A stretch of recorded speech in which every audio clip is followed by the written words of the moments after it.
പിതാവിൻ്റെയും പുത്രൻ്റെയും പരിശുദ്ധാത്മാവിൻ്റെയും നാമത്തിൽ ആമേൻ. ഈശോമിശിഹായ്ക്ക് സ്തുതിയായിരിക്കട്ടെ.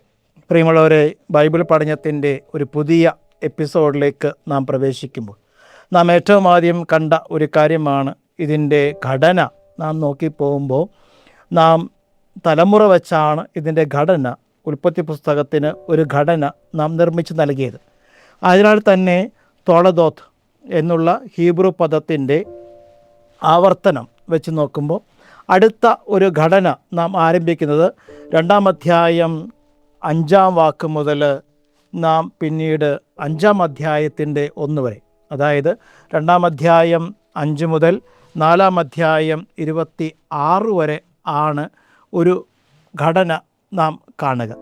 പിന്നീട് 5-ാമത്തെ അധ്യായം വീണ്ടും ഈ തോളദോത്ത് ആദാമിൻ്റെ വംശാവലി ഗ്രന്ഥം എന്ന് പറഞ്ഞുകൊണ്ട് ആരംഭിക്കുന്നു.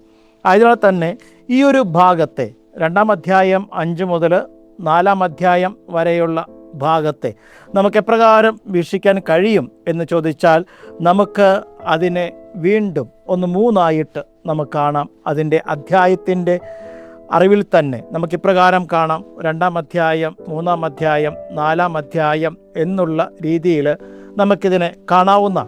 അതിനാൽ തന്നെ ഈ 2, 3, 4 അധ്യായങ്ങളെ വളരെ മനോഹരമായിട്ട് ചില ബൈബിൾ പണ്ഡിതന്മാർ പറഞ്ഞു വെക്കുന്ന ഒരു വാക്ക് ഇതാണ്: ഏദൻ തോട്ടത്തിന് അകത്തും ഏദൻ തോട്ടത്തിനും പുറത്തുമുള്ള ആദാമിൻ്റെ കുടുംബത്തിൻ്റെയും ജീവിതം. അപ്പോൾ ഏദൻ തോട്ടത്തിൻ്റെ അകത്തും ഏദൻ തോട്ടത്തിന് പുറത്തുമുള്ള ആദാമിൻ്റെയും കുടുംബത്തിൻ്റെയും ജീവിതം, അതാണ് ഈ 2, 3, 4 അധ്യായങ്ങളിൽ നാം കാണുക. ഇന്നേ ദിവസം വളരെ ചുരുക്കി നമുക്ക് 2-ാം അധ്യായം 5 മുതൽ 25 വരെയുള്ള വചനങ്ങൾ എല്ലാം തന്നെ നമുക്ക് കാണുവാൻ സാധ്യമല്ല. എങ്കിലും വളരെ ചുരുക്കി നമുക്കൊരു ജനറൽ കാര്യങ്ങൾ ഇന്നത്തെ ഈ ക്ലാസ്സിൽ നമുക്ക് ദർശിക്കാം. അതിനുശേഷം ഇതിലുള്ള ചില പ്രത്യേക നിർവചനങ്ങൾ, ചില പ്രത്യേക കാര്യങ്ങൾ, ഉദാഹരണമായിട്ട് നാം വൃക്ഷത്തെക്കുറിച്ച് പ്രത്യേകമായി കാണുന്നുണ്ട്, ഏദൻ തോട്ടത്തെക്കുറിച്ച് നാം പ്രത്യേകമായി കാണുന്നുണ്ട്. ഇതെല്ലാം വളരെ വിവരണാതീതമായ കാര്യങ്ങളായതുകൊണ്ട് തന്നെ അതും അടുത്ത ക്ലാസ്സിൽ കാണാവുന്നതാണ്. ഇപ്പോൾ നമുക്ക് 2-ാം അധ്യായം 5 മുതൽ 25 വരെ ഉള്ള വചനഭാഗങ്ങളെ ഒന്ന് ഓടിച്ചിട്ട് നമുക്കൊന്ന് ദർശിക്കാവുന്നതാണ്. ഏറ്റവും ആദ്യം ഇവിടെ 2-ാം അധ്യായം 4-ാം വചനം നാം പറഞ്ഞു, ഉൽപ്പത്തിയുടെ ഒരു ചരിത്ര സംക്ഷേപം ഇപ്രകാരം നാം കാണുന്നു: ആകാശവും ഭൂമിയും സൃഷ്ടിക്കപ്പെട്ടപ്പോൾ അവയുടെ ഉൽപ്പത്തിക്രമം ഇതായിരുന്നു.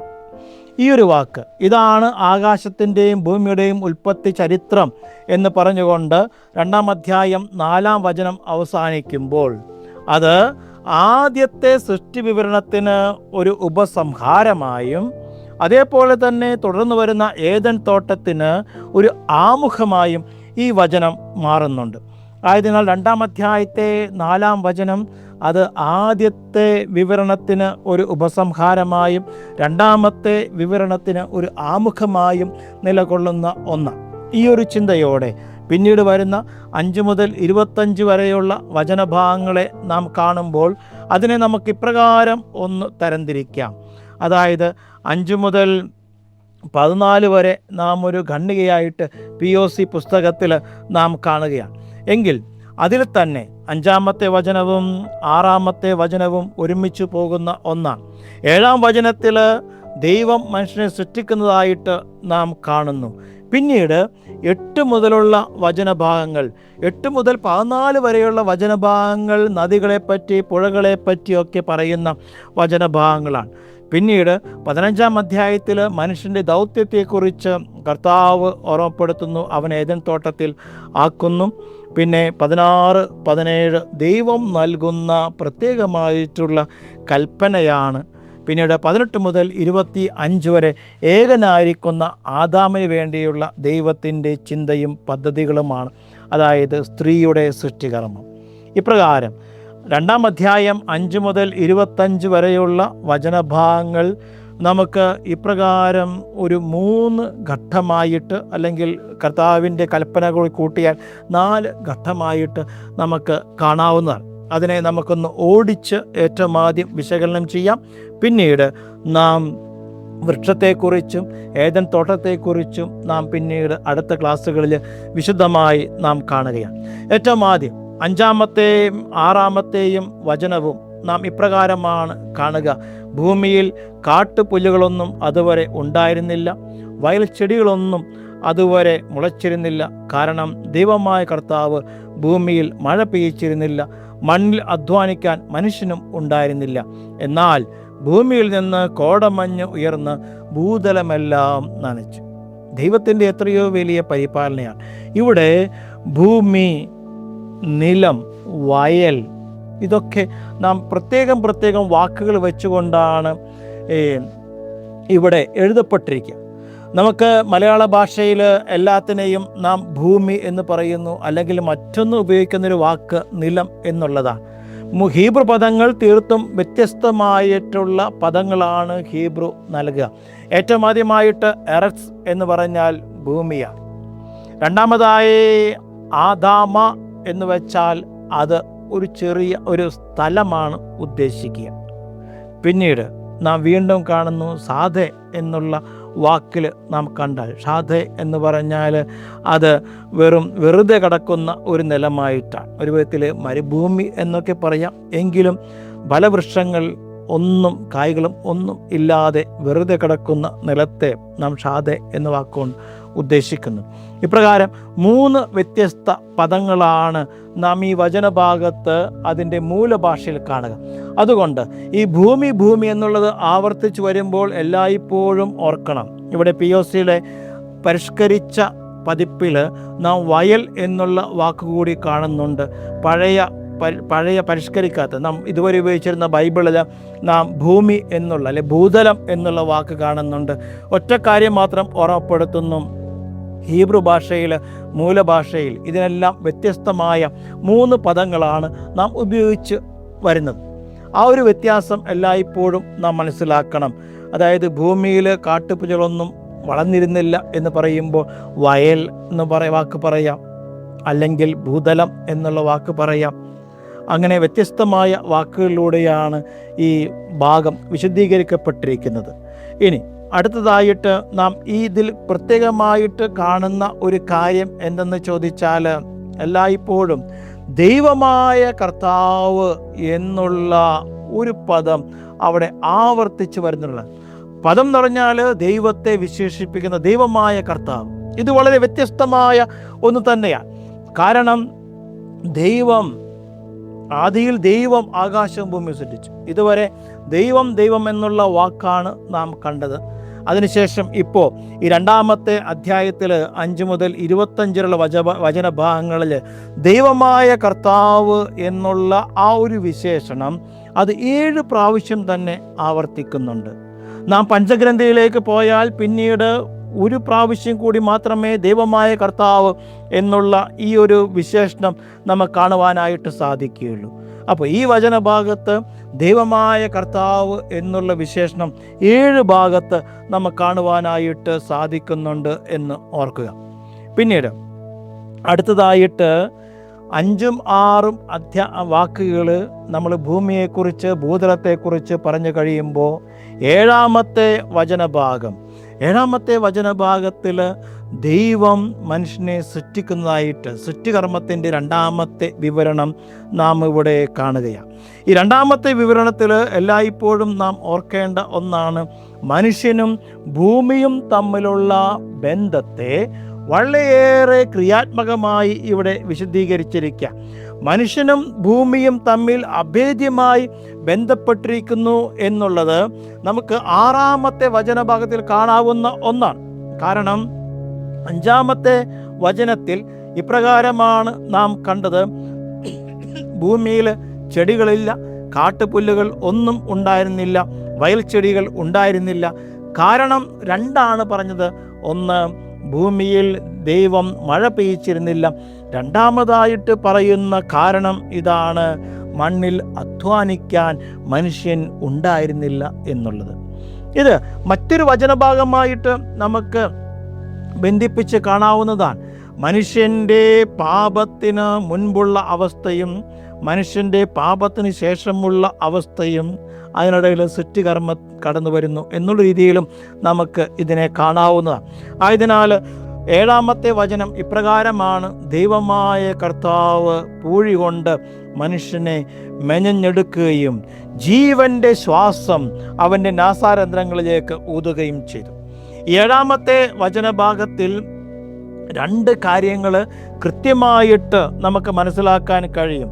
ഒന്നാമത്തെ കാര്യം, ദൈവമായ കർത്താവ് പൂഴി കൊണ്ട് മനുഷ്യനെ മെനഞ്ഞെടുത്തു എന്നാ പറയുക. ഇവിടെ മെനയുക എന്ന് വെച്ചാൽ ഒരു കുശവൻ്റെ ജോലി, നാം അതാ പറയുക. നമ്മൾ ജെറമ്യാ പ്രവാചകന്റെ പുസ്തകം 18-ാം അധ്യായത്തിൽ നാം ഇപ്രകാരം കാണുന്നുണ്ട്: കർത്താവ് കുശവൻ്റെ പക്കലേക്ക് കർത്താവ് പ്രവാചകനെ അയക്കുന്നു. അവിടെ കുശവൻ പൂഴി കൊണ്ട് അല്ലെങ്കിൽ കളിമണ്ണ് കൊണ്ട് അവൻ പാത്രങ്ങൾ മെന്നെടുക്കുന്നു. അതേ ക്രിയാത്മകമായ പദം തന്നെ, അതേ ക്രിയാപദം തന്നെയാണ് ഇവിടെയും ഉപയോഗിച്ചിരിക്കുന്നത്. ആയതിനാൽ ദൈവമായ കർത്താവ് മനുഷ്യനെ മെനഞ്ഞെടുക്കുന്നു എന്നുള്ളത്. വീണ്ടും 2-ാം അധ്യായത്തിൽ 7-ാം വചനം നാം ഇപ്രകാരം കാണുന്നു: മനുഷ്യനെ ദൈവം മെനഞ്ഞെടുക്കുന്നു. വീണ്ടും നാം വായിച്ചു പോകുമ്പോൾ 2-ാം അധ്യായം 19-ാം വചനത്തിലും ഇത് തന്നെയാണ് നാം കാണുക. 19-ാം വചനം ഇപ്രകാരമാണ് നാം കാണുക: ദൈവമായ കർത്താവ് കരയിലെ സകല മൃഗങ്ങളെയും ആകാശത്തിലെ സകല പറവകളെയും മണ്ണിൽ നിന്ന് മെനഞ്ഞെടുത്തു എന്നാ പറയാം. ഇവിടെയും ആ സെയിം ഒരുപോലെയുള്ള ക്രിയയാണ് നാം കാണുക. അപ്പോൾ ഒരു കുശവൻ്റെ കരവിരുത് പോലെ ദൈവ മനുഷ്യനെയും അതേപോലെ എല്ലാ മൃഗങ്ങളെയും മെനഞ്ഞെടുത്തു എന്നാ പറയാം. 7-ാമത്തെ വചനഭാഗത്തിലേക്ക് നമുക്ക് തിരിച്ചു വരാം. ദൈവം മനുഷ്യനെ പൂഴി മണ്ണുകൊണ്ട് മെനഞ്ഞെടുത്തു. അവിടെ പൂഴി മഞ്ഞുകൊണ്ട് മെനഞ്ഞെടുത്തു എന്ന് പറഞ്ഞിട്ട് അടുത്തതായിട്ട് നാം കാണുന്നത് ജീവൻ്റെ ശ്വാസം അവൻ്റെ നാസാരന്ധ്രങ്ങളിലേക്ക് ഊതുകയും ചെയ്തു. വീണ്ടും ഇവിടെ ദൈവവും മനുഷ്യനും തമ്മിലുള്ള ബന്ധത്തിലേക്ക് നാം വീണ്ടും യാത്ര ചെയ്യുക. മനുഷ്യനും ഭൂമിയും തമ്മിലുള്ള ബന്ധം എത്രയോ മനോഹരമാണ്. ഈ ഒറ്റ വചനത്തിൽ ഏറ്റവും ആദ്യം മനുഷ്യനും ഭൂമിയും തമ്മിലുള്ള ബന്ധം. മനുഷ്യൻ സൃഷ്ടിക്കപ്പെട്ടിരിക്കുക യഫാർ, പൊടിയിൽ നിന്നാണ് അവൻ സൃഷ്ടിക്കപ്പെട്ടിരിക്കുക. വീണ്ടും മനുഷ്യനും ദൈവവും തമ്മിലുള്ള ഒരു ബന്ധത്തിലേക്ക് ഈ വചനം നമ്മെ കൊണ്ടുപോകുന്നു. കാരണം മനുഷ്യൻ അവന് ജീവൻ ലഭിക്കുക ദൈവത്തിൻ്റെ ശ്വാസത്തിൽ നിന്നാണ് എന്ന് പറയുക. ജീവൻ്റെ ശ്വാസം ദൈവം അവനിലേക്ക് ഊതുന്നു. മനുഷ്യൻ ജീവൻ ഉള്ളതായി തീരുന്നു എന്നാണ് 7-ാമത്തെ വചനം പറയുക. മനുഷ്യൻ ഒരു ലീവിങ് ക്രിയേച്ചറായി മാറുന്നു. അവിടെ ജീവിക്കുന്ന ചലിക്കുന്ന ഒരുവനായി മനുഷ്യൻ മാറുക ദൈവം ഇപ്രകാരം അവൻ്റെ നാസാരന്ധ്രങ്ങളിലേക്ക് ഊതിയത് കൊണ്ട്. നോഹയുടെ സംഭവത്തിൽ നാം ഇപ്രകാരം വായിക്കുന്നുണ്ട്. നോഹയുടെ വെള്ളപ്പൊക്കത്തിനിടയ്ക്ക് 7-ാം അധ്യായം 22-ാം വചനം ഇപ്രകാരമാണ് നാം കാണുക. അത് നമുക്കിപ്രകാരം വായിച്ച് മനസ്സിലാക്കാം. 7-ാം അധ്യായം 22-ാം വചനത്തിൽ നാം കാണുന്നു: കരയിലുള്ളവയിൽ ജീവചൈതന്യ ശ്വാസം നാസാരന്ധ്രങ്ങളിലുള്ളവരെല്ലാം ചത്തു എന്ന് പറയുക. അപ്പോൾ ഇപ്രകാരം ശ്വസിക്കുന്ന ഏവരെയും കുറിച്ച്, ശ്വസിക്കുന്ന എല്ലാറ്റിനെയും കുറിച്ച് ഈ വചനം 2-ാം അധ്യായം 7-ാം വചനത്തിലും അതേപോലെ 7-ാം അധ്യായം 22-ാം വചനത്തിലും നാം കാണുന്നുണ്ട്. ഈ വചനത്തിൽ നിന്ന് നമുക്ക് ലഭിക്കുന്ന സന്ദേശം, 7-ാമത്തെ വചനത്തിൽ നിന്ന് നമുക്ക് ലഭിക്കുന്ന ഒരു കാര്യമിത വളരെ മനോഹരമായിട്ടാണ്. കാരണം ഒരു മനുഷ്യൻ്റെ പിള്ളത്തൊട്ടിൽ എന്ന് പറയുക ഭൂമിയാണ്. ഭൂമിക്ക് ആദാമ അല്ലെങ്കിൽ ആദാമ എന്ന് പറയുമ്പോൾ സ്ഥലം, ആദാമ എന്ന് പറയുമ്പോൾ മനുഷ്യന് ഉണ്ടാകുന്ന പേര് ആദം എന്ന. അപ്പോൾ ഒരു മനുഷ്യൻ പൊടിയിൽ നിന്ന് യഫാർ, പൊടിയിൽ നിന്ന് സൃഷ്ടിക്കപ്പെടുന്നു. അപ്പോൾ മനുഷ്യൻ്റെ ഒരു പിള്ളത്തൊട്ടിൽ എന്ന് പറയുന്നത് ഭൂമിയാണ്. ഇനി മുൻപോട്ട് പോകുമ്പോൾ നാം വായിക്കുന്നുണ്ട്, അല്ലെങ്കിൽ ഇവിടെ തന്നെ മനുഷ്യൻ അധ്വാനിച്ച് ഈ ഭൂമിയിൽ അധ്വാനിച്ച് ജീവിക്കുന്നു എന്ന് നാം കാണുന്നു. അപ്പോൾ മനുഷ്യൻ്റെ വീടും അധ്വാനവുമെല്ലാം ഭൂമിയാണ്. വീണ്ടും നാം മനുഷ്യ നീ പൊടിയാകുന്നു, പൊടിയിലേക്ക് നീ പിന്തിരിയും എന്ന് നാം നോമ്പുകാല ആരംഭത്തിൽ നാം പറയുന്നുണ്ട്. അപ്പോൾ ഈ 3-ാം അധ്യായം 19-ാം വചനം, നീ പൊടിയാണ്, നീ പൊടിയിലേക്ക് തന്നെ മടങ്ങും. അപ്പോൾ ഒരു മനുഷ്യൻ്റെ കല്ലറയും ഭൂമി തന്നെയാണ്. അപ്പോൾ ഭൂമിയും മനുഷ്യനും തമ്മിലുള്ള ഈ അഗാധമായ അല്ലെങ്കിൽ ആഴമായ ബന്ധത്തെ ഈ 7-ാമത്തെ വചനം നമുക്ക് മുൻപിൽ അവതരിപ്പിക്കുന്നുണ്ട്. പൊടി ഭൂമി മനുഷ്യൻ്റെ പിള്ളത്തൊട്ടിലാണ്. ഈ ഭൂമി 6-ാം വചനത്തിൽ പറയുന്നത് പോലെ ഈ ഭൂമിയിൽ മനുഷ്യൻ്റെ അധ്വാനമുണ്ട്. വീണ്ടും ഈ ഭൂമി തന്നെയാണ് 3-ാം അധ്യായം 19-ാം വചനത്തിൽ പറയുന്ന പോലെ ഈ ഭൂമി തന്നെയാണ് മനുഷ്യൻ്റെ കല്ലറയായും മാറുക. അപ്പോൾ ഈ 7-ാമത്തെ വചനത്തിൽ 2-ാം അധ്യായം 7-ാമത്തെ വചനത്തിൽ ഒരുപാട് കാര്യങ്ങൾ നമുക്കിപ്രകാരം അവിടെ ദർശിക്കുവാനായിട്ട് കഴിയും. അടുത്ത 8-ാമത്തെ വചനത്തിലേക്ക് നാം പ്രവേശിക്കുമ്പോൾ 7-ാമത്തെ വചനത്തെ നമുക്ക് ഒന്നുകൂടി പ്രകാരം ചുരുക്കിക്കൊണ്ട് 8-ാമത്തെ വചനത്തിൽ പ്രവേശിക്കാം. 7-ാമത്തെ വചനത്തിൽ ഇപ്രകാരം ദൈവം മനുഷ്യനെ സൃഷ്ടിക്കുമ്പോൾ 2 കാര്യങ്ങൾക്ക് പ്രത്യേകതയുണ്ട്. ഒന്നാമത്തെ കാര്യം, അവൻ ദൈവത്തിൻ്റെ ഛായയിൽ സൃഷ്ടിക്കപ്പെട്ടു എന്നുള്ളതാണ്. 2-ാമത്തെ കാര്യം, മനുഷ്യൻ്റെ ഉള്ളിലുള്ള ജീവശ്വാസം അത് ദൈവത്തിൽ നിന്ന് ദൈവം നൽകിയ ജീവൻ്റെ ശ്വാസമാണ്. അവിടെയാണ് ഇപ്രകാരം പ്രാധാന്യമുള്ള മനുഷ്യനെ പ്രാധാന്യമുള്ള ഒരു സ്ഥലത്തേക്ക് ദൈവം ആനയിക്കുന്നതാണ് നാം അടുത്തതായിട്ട് കാണുക. അവിടെയാണ് ഏദൻ തോട്ടം കടന്നു വരിക. 8-ാമത്തെ വചനം, കിഴക്ക് ഏദനിൽ ദൈവമായ കർത്താവ് ഒരു തോട്ടം നട്ടുപിടിപ്പിക്കുകയും താൻ മെനഞ്ഞെടുത്ത മനുഷ്യനെ അവിടെ നിയോഗിക്കുകയും ചെയ്തു. കണ്ടോ, ദൈവം മെനഞ്ഞെടുത്ത മനുഷ്യൻ, ദൈവത്തിൻ്റെ ഛായയിലുള്ള ഒരു സൃഷ്ടി, ദൈവത്തിൻ്റെ ജീവശ്വാസം വഹിക്കുന്ന ഒരു വ്യക്തി, ആ വ്യക്തിയെ പ്രാധാന്യമുള്ളതാണ്. ആദാം, ഭൂമിയിൽ നിന്ന് വന്ന ആദാം മനുഷ്യൻ, അവന് പ്രാധാന്യമുള്ളതാണ്. അതുകൊണ്ട് തന്നെ ദൈവം ഒരു തോട്ടം സൃഷ്ടിക്കുക.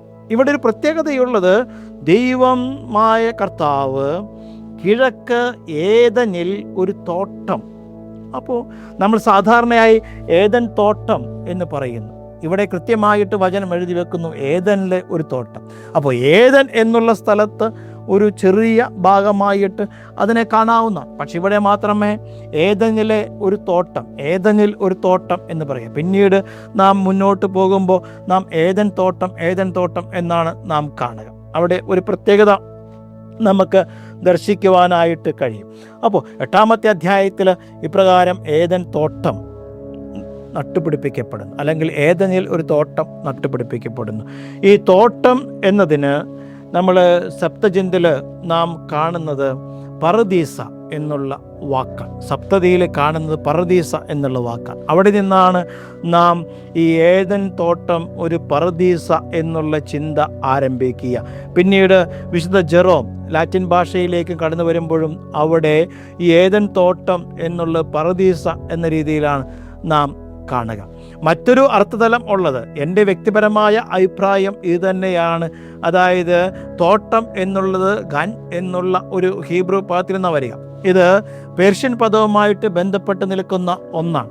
അപ്പോൾ ഈ ഗൻ എന്നുള്ള നമ്മുടെ ഹീബ്രു മൂലഭാഷയിൽ GN എന്നെഴുതിയാണ്. ഗൻ എന്ന് പറയുന്ന ഈ മൂലഭാഷയിൽ നോക്കി പോകുമ്പോൾ അതിനെ ഒരു പാർക്ക് എന്നുള്ള രീതിയിൽ നമുക്ക് അതിനെ പരിവർത്തനം ചെയ്യാവുന്നതാണ്. അപ്പോൾ പദാനുവർത്തനം ചെയ്യുമ്പോൾ ഇവിടെ ഏദൻ തോട്ടം എന്നുള്ള ഒരു രീതിയിൽ തന്നെ നമുക്ക് ഏദൻ പാർക്ക് എന്നുള്ള രീതിയിൽ പറയാവുന്നത്. വളരെ മനോഹരമായ ഒരു കാര്യം അതാണല്ലോ. അതിനാൽ ഇത് ദൈവമായ കർത്താവ് മനുഷ്യന് വേണ്ടി സൃഷ്ടിക്കപ്പെട്ട ഒരു പാർക്ക് ആണ് ഇത് എന്ന രീതിയിൽ ചിന്തിക്കുന്നത് കുറച്ചുകൂടി മനോഹരമാക്കി മാറ്റുവാനായിട്ട് നമ്മുടെ ചിന്തകളെ സഹായിക്കും.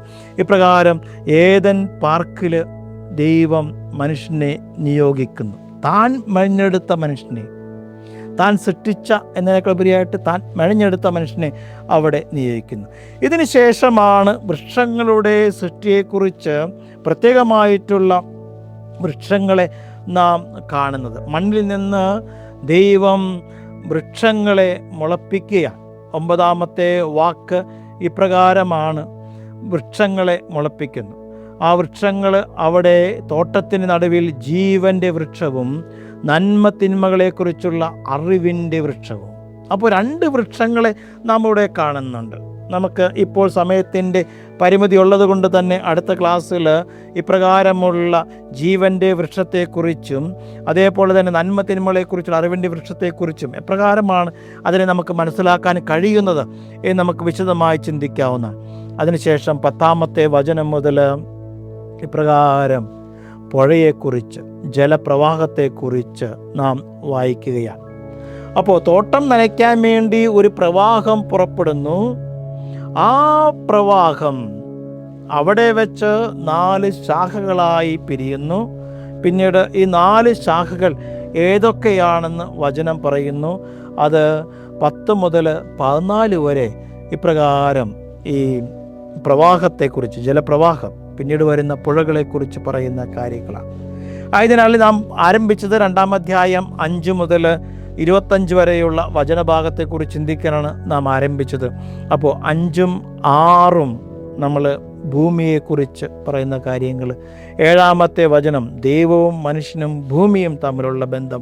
8-ാമത്തെ വചനത്തിൽ നാം കാണുന്നത് ഏദൻ തോട്ടത്തെക്കുറിച്ച് കാണുന്നു.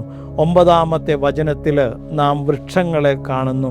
10 മുതൽ 14 വരെ നാം പുഴകളെക്കുറിച്ച് കാണുന്നു. എത്രയോ മനോഹരമായിട്ടാണ് ഈ ഗ്രന്ഥകർത്താവ് മുന്നോട്ട് നമ്മെ കൊണ്ടുപോയിക്കൊണ്ടിരിക്കുക.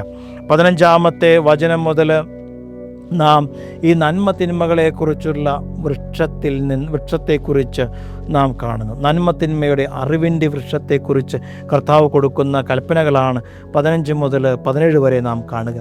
പിന്നീട് 18 മുതൽ 25 വരെ ഏകനായിരിക്കുന്ന ആദത്തെ കണ്ടുകൊണ്ട് ദൈവം അവന് വേണ്ടിയുള്ള പദ്ധതികൾ ഒരുക്കുന്നു. അവിടെ നാം സൃഷ്ടികർമ്മത്തെ വീണ്ടും കാണുന്നു. ആദത്തിന് വേണ്ടി, അദാമ, ഭൂമിയിൽ നിന്ന് സൃഷ്ടിക്കപ്പെട്ട ആദത്തിന്, പൊടിയിൽ നിന്ന് സൃഷ്ടിക്കപ്പെട്ട ആദത്തിന് ജീവിത പങ്കാളിയായി, സഖിയായി ഹവ്വായെ നൽകുന്ന സൃഷ്ടിയാണ് നാം അടുത്തു വരുന്ന 18 മുതൽ 25 വചനങ്ങൾ കാണുക. അതിനാൽ തന്നെ ഇത്രയും ഭാഗം നമുക്ക് വൃക്ഷങ്ങളെക്കുറിച്ചുള്ള ഭാഗവും അതേപോലെ ആ വൃക്ഷങ്ങളെക്കുറിച്ച് ദൈവം നൽകുന്ന നിർദ്ദേശങ്ങളും കൽപ്പനകളും, അതേപോലെ പിന്നീട് അത് കഴിയുമ്പോൾ ആദത്തിന് നൽകപ്പെടുന്ന ഹവ്വായെക്കുറിച്ചും അതെല്ലാം വളരെ മനോഹരമായിട്ട് ആദം, ഈ വചനഭാഗം അവസാനിക്കുന്നത് ആദത്തിൻ്റെ ഒരു പാട്ടോടുകൂടിയാണ്. ആദം സൃഷ്ടിക്കുന്ന, രചിക്കുന്ന ഒരു കവിതയോടുകൂടിയാണ് ഈ വചനഭാഗം അവസാനിക്കുക. ആയതിനാൽ ഈ 3 കാര്യങ്ങൾ അടുത്ത ക്ലാസ്സുകളിൽ നമുക്ക് വിശദമായി കാണാവുന്നതാണ്. എല്ലാവർക്കും ഒത്തിരിയേറെ സ്നേഹത്തോടെ നന്ദി പറയുന്നു. കർത്താവ് നമ്മെ അനുഗ്രഹിക്കട്ടെ. Thank you.